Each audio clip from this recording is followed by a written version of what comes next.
Amém. Louvado seja o nosso Deus.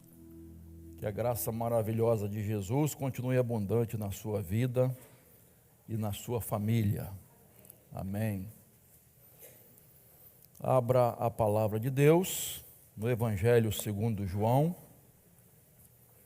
capítulo 8, a partir do verso 1.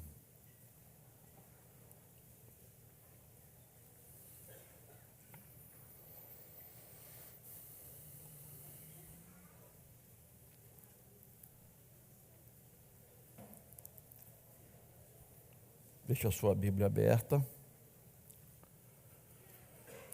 Diz assim a palavra do Senhor. Jesus, no entanto, foi para o Monte das Oliveiras. De madrugada, voltou novamente para o templo e todo o povo se reuniu em volta dele. E Jesus, assentado, os ensinava. Então os escribas e fariseus trouxeram à presença dele uma mulher surpreendida em adultério, e fazendo-a ficar em pé no meio de todos, disseram a Jesus: Mestre, esta mulher foi surpreendida em flagrante adultério. Na lei de Moisés, nos ordenou, na lei Moisés nos ordenou que tais mulheres sejam apedrejadas. E o Senhor, o que tem a dizer? Eles diziam isso tentando para terem de que o acusar. Mas Jesus, inclinando-se, escrevia na terra com o dedo. Como eles insistiam na pergunta, Jesus se levantou e lhes disse: Quem de vocês estiver sem pecado, seja o primeiro a atirar uma pedra nela. E, inclinando-se novamente, continuou a escrever no chão. Mas eles, ouvindo essa resposta, foram saindo um por um, a começar pelos mais velhos até os últimos, ficando só Jesus e a mulher em pé diante dele. Levantando-se, Jesus perguntou a ela: Mulher, onde estão eles? Ninguém condenou você? Ela respondeu: Ninguém, Senhor.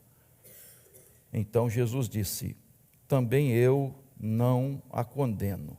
Vá e não peque mais. Amém, queridos? Quem vai atirar a primeira pedra? Era dia de festa. Jerusalém estava com muita gente para celebrar a festa das cabanas, dos tabernáculos.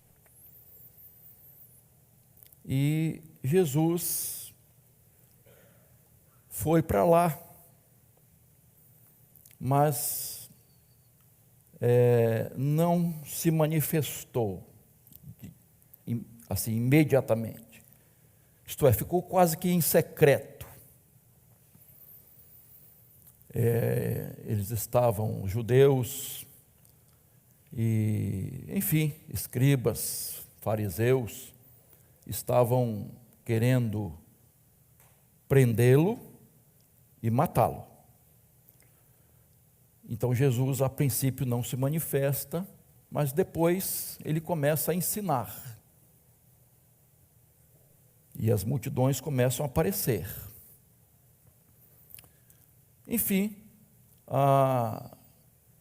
depois ele sai para o Monte das Oliveiras. No outro dia de madrugada volta a ensinar. E neste momento, os escribas e fariseus trazem então uma mulher apanhada em adultério. E eles então querem fazer uma pegadinha com Jesus, na verdade uma arapuca, uma armadilha, e perguntam a Jesus qual a sentença que ele daria, como ele procederia diante daquela situação, uma vez que aquela mulher foi apanhada em adultério e a lei de Moisés dizia que ela deveria ser apedrejada. Se você observar todo esse contexto, e depois você lê o capítulo 7, capítulo 8, não é? Essa trama toda, e há momento que eles enviam soldados para prender realmente Jesus, e os soldados chegam lá e começam a ouvir o ensino de Jesus, ficam extasiados, eles não têm ação, eles ficam sem ação para prender Jesus, tamanha o poder, a autoridade do ensino de Jesus. Enfim, mas eles tentam então colocar Jesus, como diz alguns aí, nessa sinuca de bico, né? Nessa situação aparentemente sem saída, num beco sem saída. Em outras palavras, agora não tem jeito, pegamos ele. Ele não vai ter como sair dessa situação. Enfim, Jesus faz aquilo que eles jamais imaginariam. Mas eu vou chegar lá. Eu quero agora de manhã, e eu vou continuar nesse texto à noite, pensar na atitude dos acusadores, dos escribas e fariseus. Tá? Então, eu quero refletir rapidamente sobre isso. Primeiro, primeira coisa que eu destaco aqui, que foi uma atitude grosseira deles. Verso 3, então os escribas e fariseus trouxeram à presença dele uma mulher surpreendida em adultério e, fazendo-a ficar em pé no meio de todos, disseram a Jesus: Mestre, esta mulher foi surpreendida em flagrante adultério. Na lei de Moisés nos ordena que tais mulheres sejam apedrejadas. E o Senhor, o que tem a dizer? Primeiro, esses homens não tiveram nenhuma sensibilidade para com esta mulher. Eles foram grosseiros demais, sem nenhuma, repito, sensibilidade. Ela foi um objeto para pegar Jesus, e ela é levada em público. Irmãos, quando a gente publicamente é visto em alguma falha, não é fácil não. Imagina este pecado, que na lei de Moisés dizia que ambos deveriam ser apedrejados. Olha que vergonha, que situação.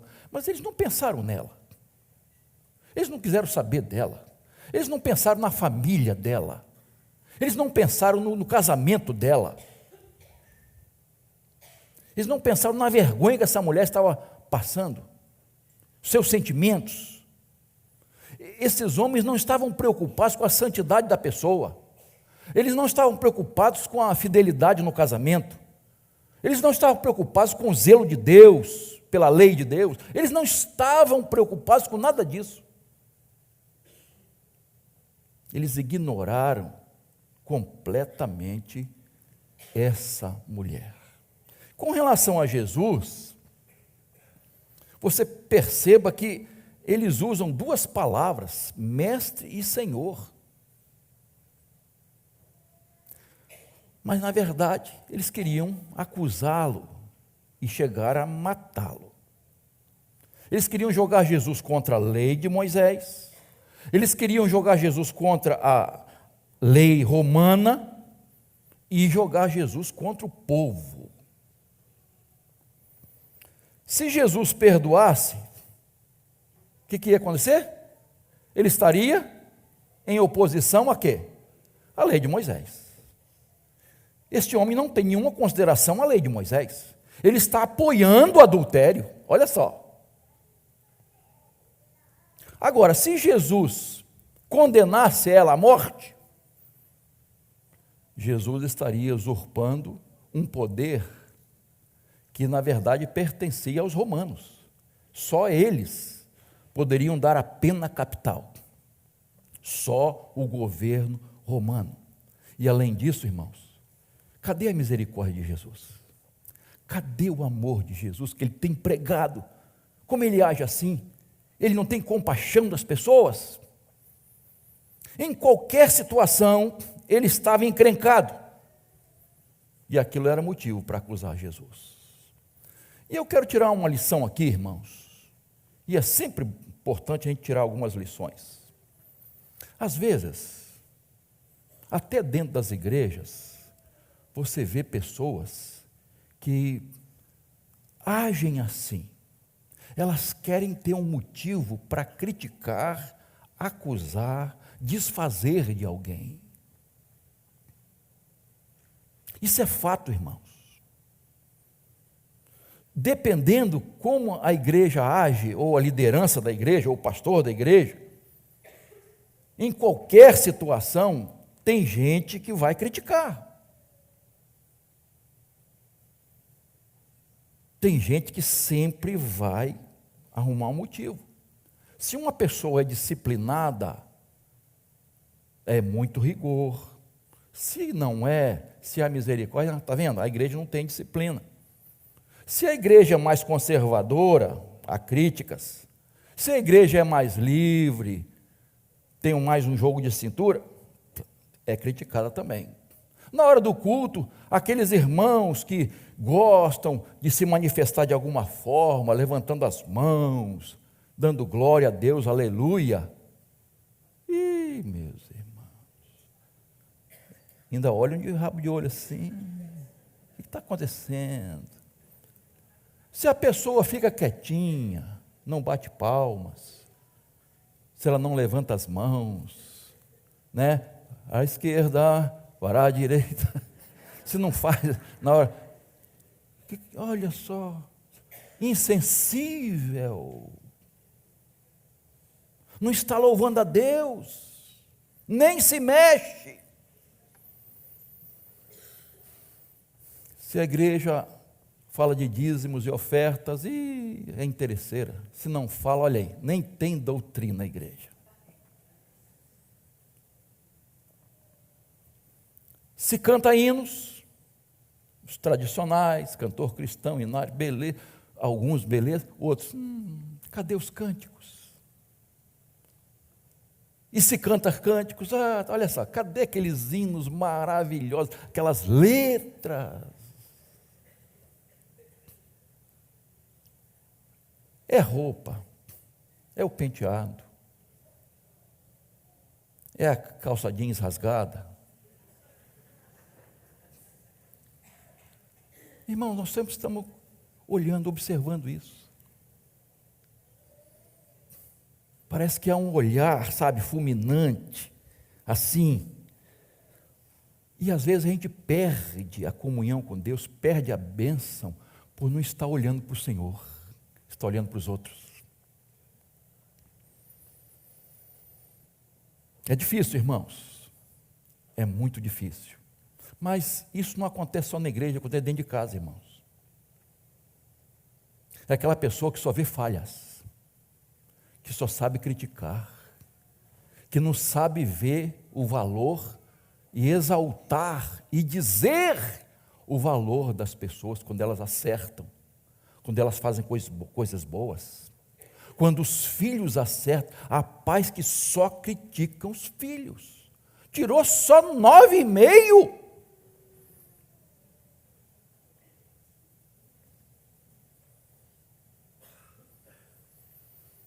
Irmãos, nós precisamos aprender a conviver dentro de casa com mais amor.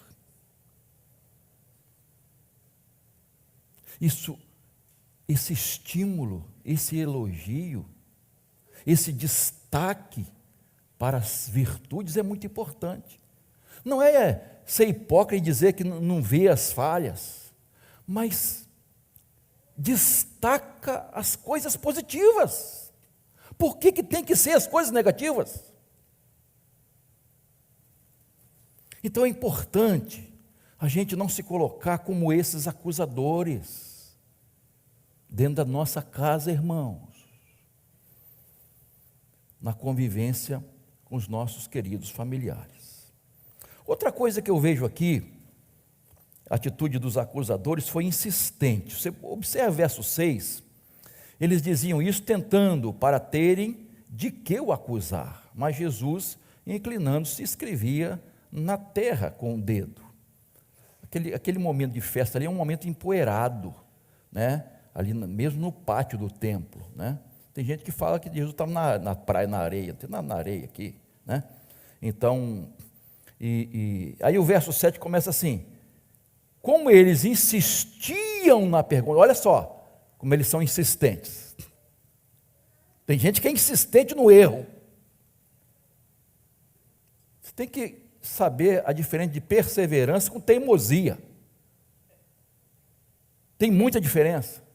Tem gente que teima com uma coisa, isso não é persistência, irmãos. Deus está mostrando outra. Então observe que de início, Jesus nada responde, Jesus fica em silêncio, ele escreve no chão. Duas questões aqui: por que Jesus fez silêncio a princípio? Jesus não sabia o que responder? Jesus ficou indignado com aquela pergunta? Jesus queria que eles refletissem? Jesus não quis agir como juiz? Teve outra situação que, em relação à herança familiar, né, que queriam Jesus também, né, fosse o juiz daquela situação.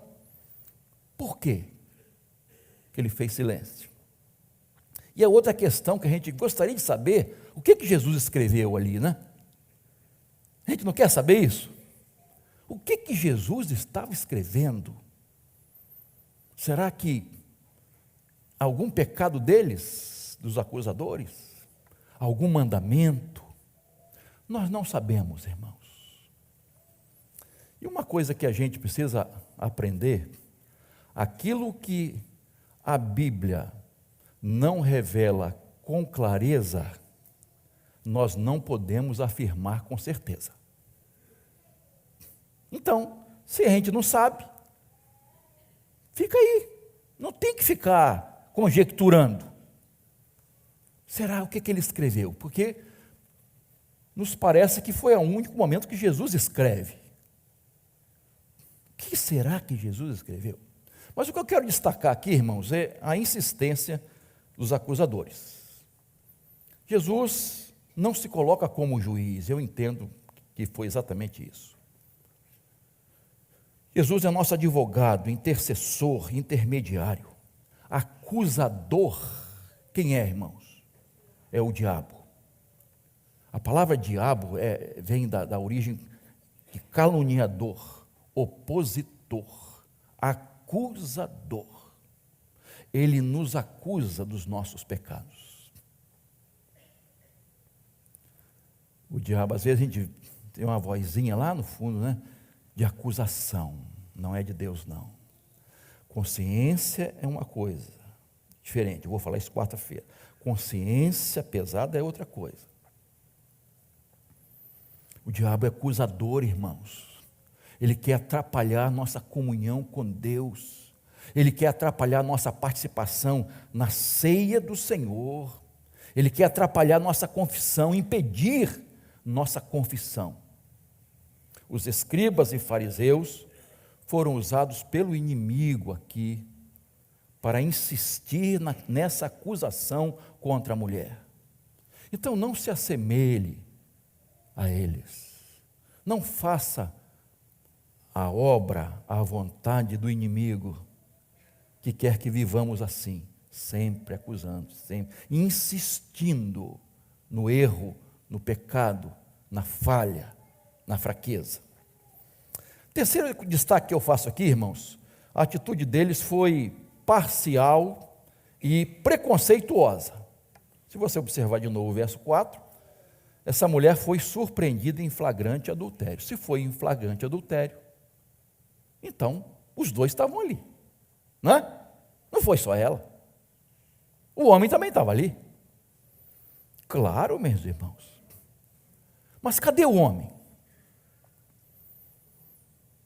Por que não trouxeram o homem, irmãos? Por que esse preconceito, essa parcialidade? Por quê? Aquele homem era conhecido da sociedade? Aquele homem era um religioso? E seria algo muito ruim para ele? Era uma pessoa importante? Era um político? Uma autoridade? Era algum parente deles? De alguns ali, dos escribas e fariseus? Era um protegido pela sociedade, pelas autoridades, pelo sinédrio? Era um protegido? E aí, como é que vai colocar o homem numa situação dessa? Será que ele subornou os escribas e fariseus? Não sabemos. O fato é que ele não está ali, ele não é levado. Só a mulher. E algumas lendas dizem que o nome dela era Susana. Lenda, né? E o marido era um tal de Manassés. Mas a Bíblia não diz, então a gente não pode acreditar nessas coisas.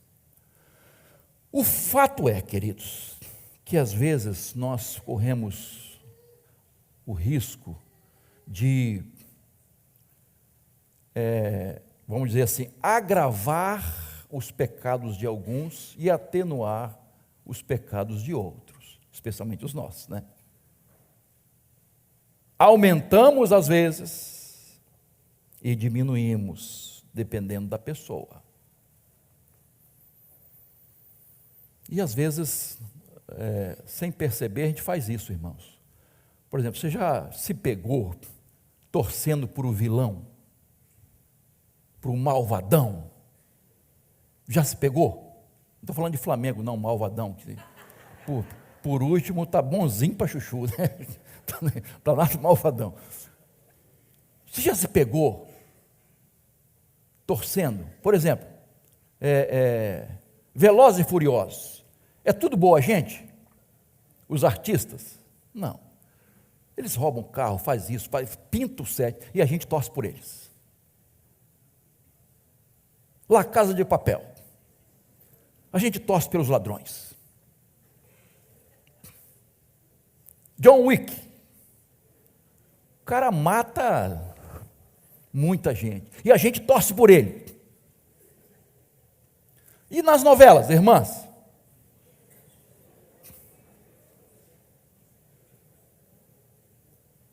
Torce. Por quem? Pelo amante, pela amante. Ah, essa esposa aí também não está com nada. A gente se pega fazendo isso, irmãos. Não, vamos dizer, julgando com justiça.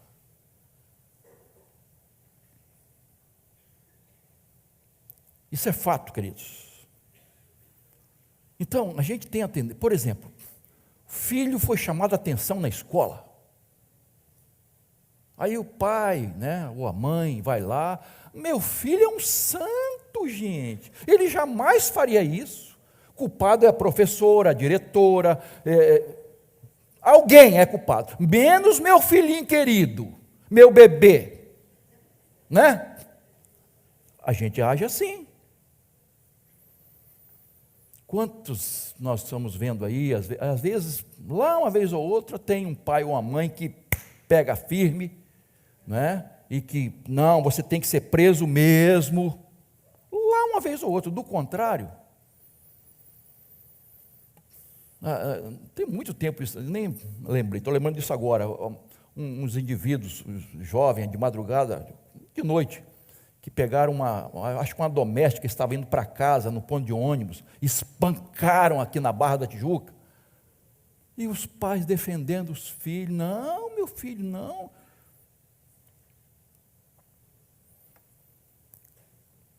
Nós prejudicamos nossos filhos. Quando agimos assim, nós não estamos ensinando, educando, discipulando nossos filhos. Eles têm que assumir os erros deles. É lógico que você não vai deixar pai e mãe deixar de dar atenção. de dar amor. Claro que não, isso aí, tá? Independe de qualquer coisa, mas discipliná-los, corrigi-los, na hora certa, no momento certo. Então é importante isso. E agora eu entro na questão principal em relação a esses homens, a hipocrisia. Verso 7, como eles insistiam na pergunta, Jesus se levantou e lhes disse: quem de vocês estiver sem pecado, seja o primeiro a atirar uma pedra nela. Inclinando-se novamente, continuou a escrever no chão. Mas eles, ouvindo essa resposta, foram saindo um por um, a começar pelos mais velhos até os últimos, ficando só Jesus e a mulher em pé diante dele. A essência do erro desses homens. E a gente aprende aqui, irmãos, uma grande lição: não ser hipócrita, não agir com hipocrisia. Você sabe que a palavra hipocrisia vem de ator, né? Aquele que representa, que diz ser e não é. Você sabe disso de cós salteado. Que a pessoa que vive de aparência, mostra uma coisa e é outra completamente diferente. Tem um discurso bonito, mas não tem prática. Assim eram os escribas e fariseus. Eles pareciam defensores da lei, preocupados com a moralidade, com o zelo à família, mas era tudo hipocrisia. Eles queriam mesmo matar Jesus.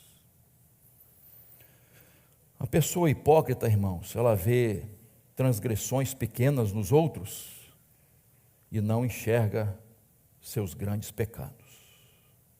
Jesus falou sobre isso, né? Lá em Mateus 7, de 1 a 3, não julguem para que vocês não sejam julgados, pois com o critério com que vocês julgarem, vocês serão julgados. Com a medida com que vocês tiverem medido, vocês serão medidos. Enxerga um cisquinho no olho do outro e não vê a trave que está no seu. Então Jesus diz: quem de vocês estiver sem pecado, seja o primeiro a tirar a pedra. Eles não esperavam essa resposta. Jesus não disse: quem de vocês não está praticando adultério? Jesus não fala sobre isso. Jesus fala de pecado. Quem de vocês estiver sem pecado, atire a primeira pedra.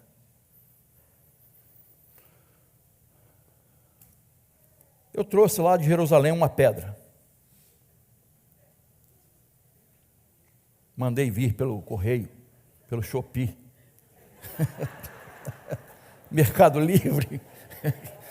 Agora, você sabe que a primeira pedra, quem lançava? As testemunhas. Eu pergunto, irmãos, quem aqui, estou falando com vocês, quem aqui pode pegar essa pedra? Até eu não quero pegar.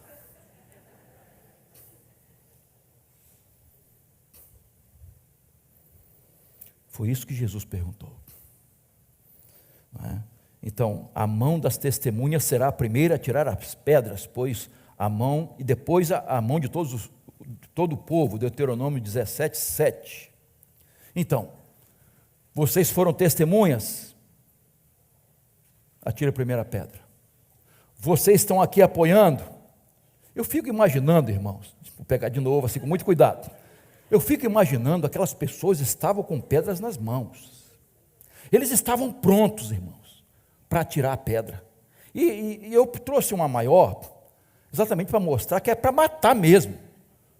Não é para correr um pouquinho de sangue, é para matar, e ponte aguda assim, para matar mesmo a pessoa. Eu fico imaginando, Eles assim, talvez com mais de uma, né? Se errasse uma, tinha outra. Eu fico imaginando as mãos ou a mão descendo. Não vou soltar aqui para não estragar aqui essa pedra aqui é dura mesmo. Soltando a pedra.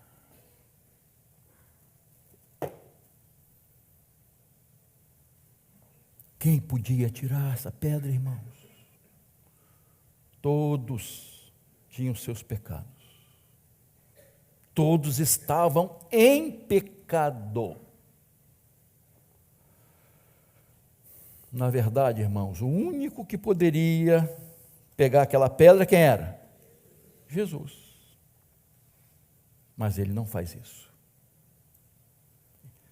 E inclinando-se novamente, verso 8 e 9, continuou escrevendo no chão. E eles, então, ouvindo essa resposta, foram saindo um por um, a começar pelos mais velhos ou idosos, até os últimos, ficando só Jesus e a mulher. Eu fico assim imaginando, e alguém pode perguntar assim, gente, onde estavam os discípulos, os apóstolos, nessa hora? Porque se eles estivessem ali, eles tinham que sair também.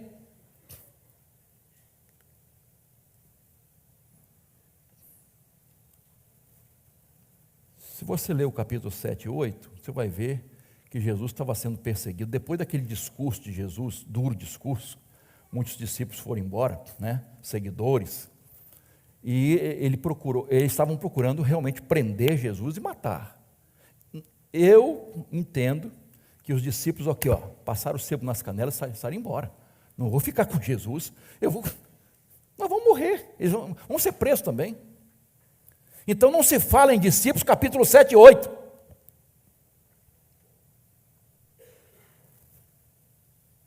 Corajosos. A consciência deles começa a acusar, irmãos. Por que os mais velhos primeiro? O texto não diz. Muitos pecados? Possivelmente. Mais pecados do que os outros? Não é uma regra. Possivelmente porque eram aqueles que estavam promovendo a execução, a sentença. Eram eles. Os doutores, os líderes, os rabis. E eles começam a sair. E eles saem mais culpados do que aquela acusada. Jesus não condena aquela mulher. E à noite eu vou tratar um pouquinho mais sobre a situação da mulher, a família dessa mulher. Mas eu quero tirar algumas lições aqui. Primeiro, nós nunca devemos julgar ninguém. Isso é claro e evidente. O texto que nós lemos diz que Jesus vai usar a mesma medida para nos julgar, a medida que estivermos usando para julgar os outros. E, irmãos, isso é muito grave. O critério que nós vamos usar para os outros, Deus vai usar com a gente.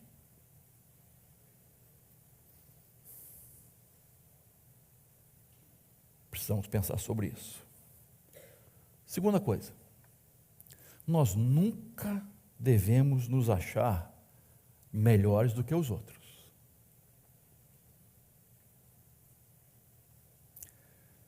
Preste atenção. Ser humilde não é ser menos que alguém. Ser humilde é saber que não somos mais do que ninguém. Não é ser menos que alguém. É saber que nós não somos mais do que ninguém. E às vezes a gente cai nesse erro, irmãos. É muito importante que você, quando for fazer um julgamento, a gente faz uma comparação, não se compare com ninguém. Compare-se com Jesus. O nosso padrão é Jesus.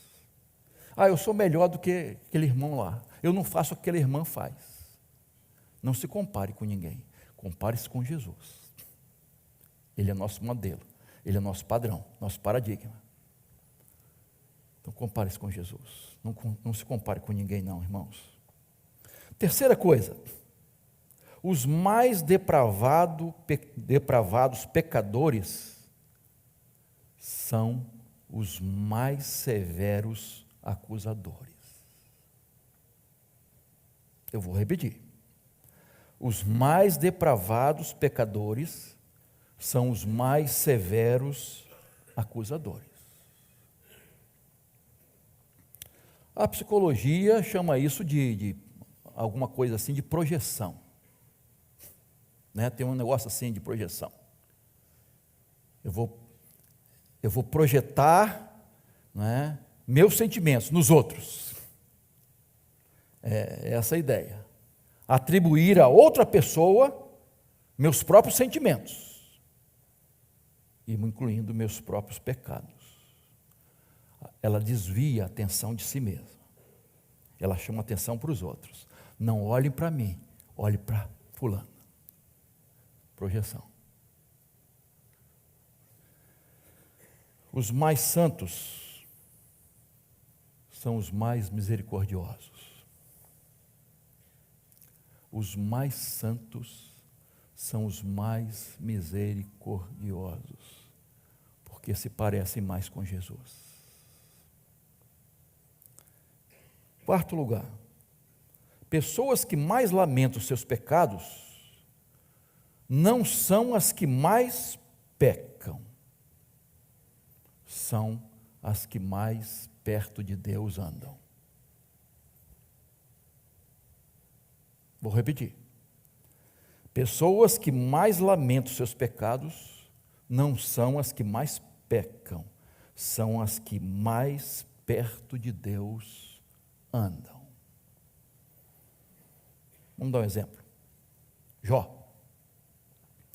O que Deus diz de Jó? Ele era um homem íntegro, reto, justo, temente a Deus e que se desviava do mal. Deus fala isso dele. Deus fala isso dele. Este homem, depois de passar pelas mais terríveis, duras provações e ser aprovado, isso é importante, ele passou pelas mais duras provações e foi aprovado. E ele chega a dizer, este homem, esse mesmo homem, não é outro Jó não, por isso me abomino e me arrependo no pó e na cinza. Você pode imaginar esse homem dizendo isso? Eu me abomino e me arrependo no pó e na cinza. Que conclusão chegamos, irmãos? Aqueles que estão mais perto da luz são aqueles que enxergam mais os seus próprios pecados, sua própria miséria.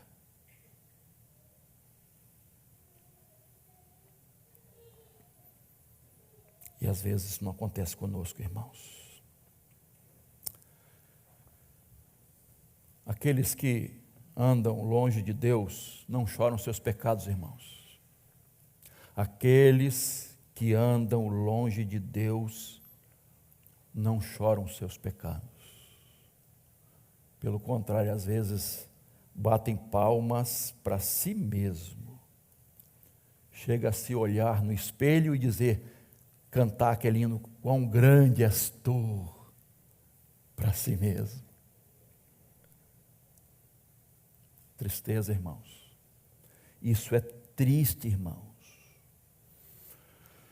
Quem está na presença daquele que é santo, santo, santo, só tem uma coisa a dizer: ai de mim. Ai de mim. Diante de Deus, desse Deus santo, até os serafins cobrem o rosto.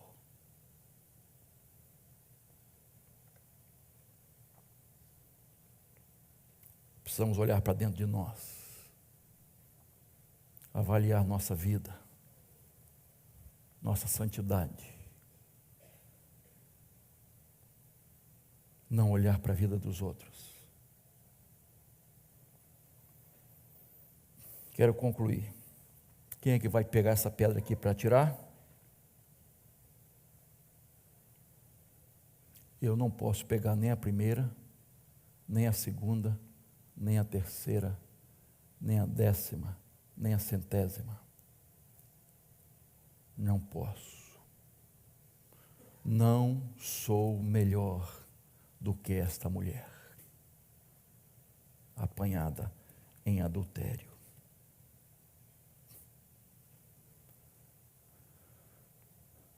Sou aquele que depende todos os dias da graça de Deus, da misericórdia de Deus que se renova a cada manhã. Se o apóstolo Paulo, o grande apóstolo Paulo, se ele mesmo diz, eu sou o principal pecador, o que eu posso dizer de mim mesmo? E você? O que você pode dizer de você mesmo? É com essa convicção que eu gostaria que você participasse da ceia hoje.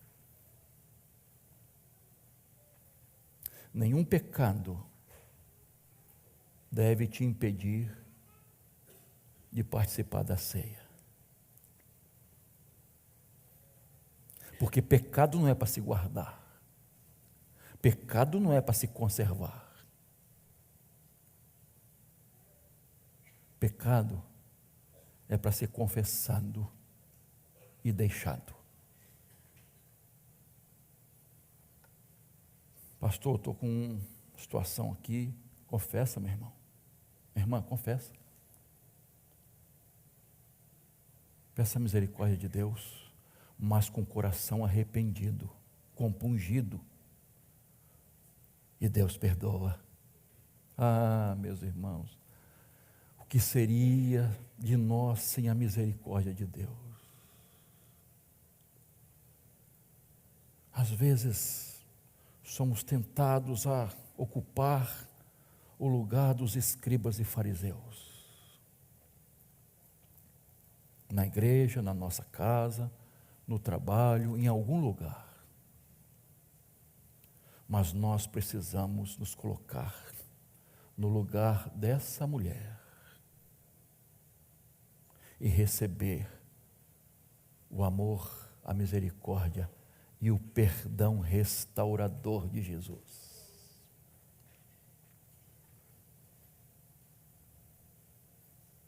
Então, a solução não é se afastar da ceia. A solução é confessar e buscar o perdão e restauração. Repito, é com essa convicção da graça maravilhosa de Jesus é que hoje nós vamos nos aproximar da mesa do Senhor. Vamos nos assentar à mesa do Senhor e participar da ceia. Curve sua cabeça, por favor.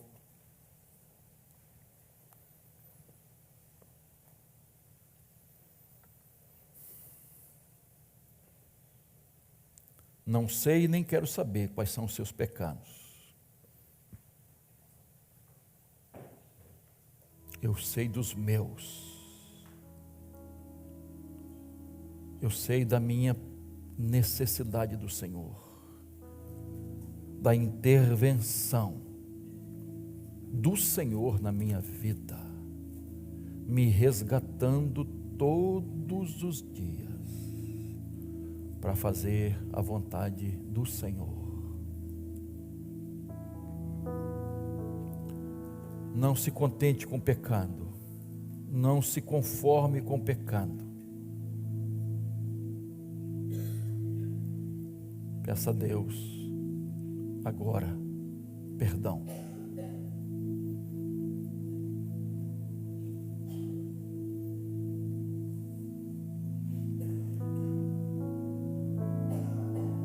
Peça a misericórdia do Senhor. Se confessarmos nossos pecados, Ele é fiel e justo para nos perdoar os pecados e nos purificar de toda injustiça. Só o Senhor tem esse poder de lavar nossa alma. Somos miseráveis pecadores, carentes da graça de Jesus. Fala para Deus. Fala que você não pode pegar essa pedra.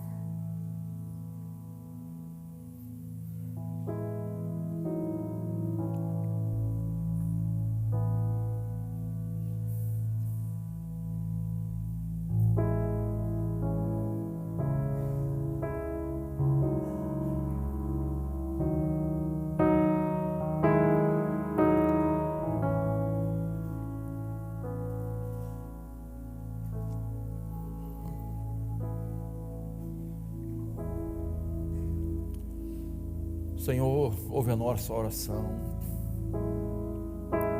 ouve a oração do teu povo, Pai.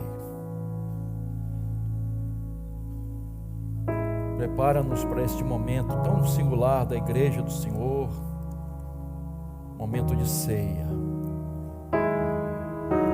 Prepara-nos, Senhor. Senhor, que sejamos sensíveis à voz do Teu Espírito e jamais percamos o temor do Senhor. Santifica as nossas vidas, Senhor. Santifica a Tua igreja, Senhor.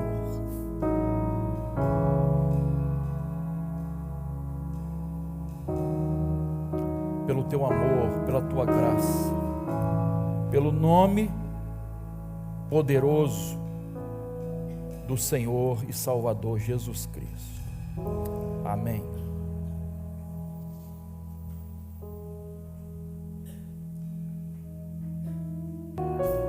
Louvado seja o Senhor. Abençoa-nos, Senhor, neste momento. Obrigado pelo privilégio de participarmos da ceia do Senhor. Abençoa-nos nesta hora, Senhor.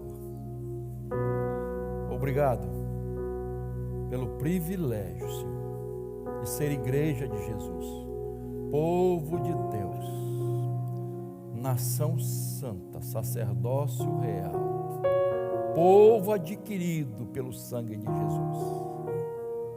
Obrigado, Senhor. Obrigado, em nome de Jesus. Amém. Esses elementos, pão e vinho, simbolizam o corpo e o sangue de Jesus.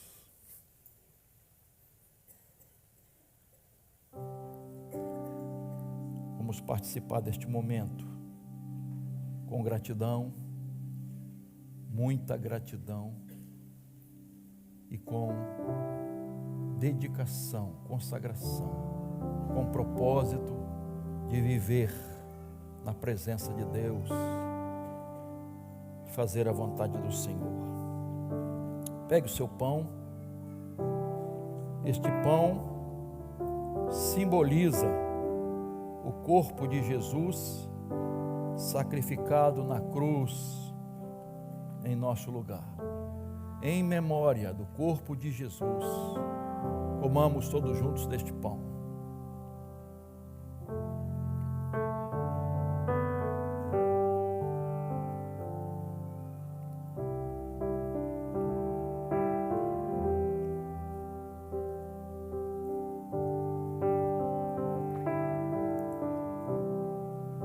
Pegue seu cálice.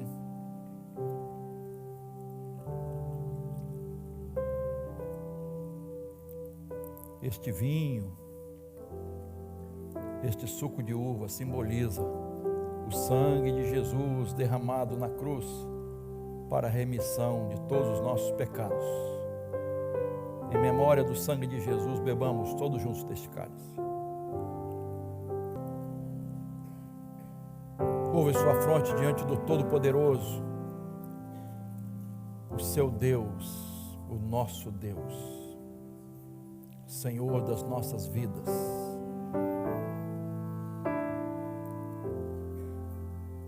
Pai, obrigado,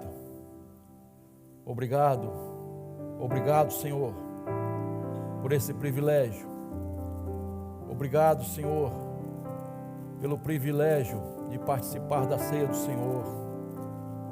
Abençoa o teu povo, abençoa aqueles que ainda não fazem parte da igreja de Jesus. Ó Senhor, converta seus corações, traze-os para dentro da tua igreja, da tua família, Senhor, e que possamos viver como igreja de Jesus, santificada, lavada, remida, que proclama a tua palavra, o teu evangelho. Ó Deus de amor, queremos te agradecer pelos dízimos e ofertas que foram entregues para o sustento da tua obra. Abençoa esses irmãos e irmãs, abençoa aqueles que trouxeram esse quilo do amor para assistir tantas famílias que precisam do pão. Ajuda-nos a compartilhar das tuas bênçãos, Senhor. Obrigado pelos aniversariantes também dessa semana, tanto de nascimento como casamento. Entregamos estas vidas, esses casais em tuas mãos poderosas. E ó Deus, muito obrigado pela tua palavra que é viva e eficaz, que ela produza frutos dignos de arrependimento. Ó Deus de amor, ajuda-nos a caminhar perto de Jesus, santificando cada vez mais a nossa vida. Muito obrigado, Senhor. Mais uma vez te agradecemos por esse banquete espiritual. Louvado, engrandecido seja o teu nome. Que o amor de Deus, nosso Pai, a graça maravilhosa de Jesus e as consolações do Santo Espírito de Deus sejam com esta igreja, com o povo de Deus espalhado por toda a terra, agora e para todo sempre. Amém. Em nome de Jesus.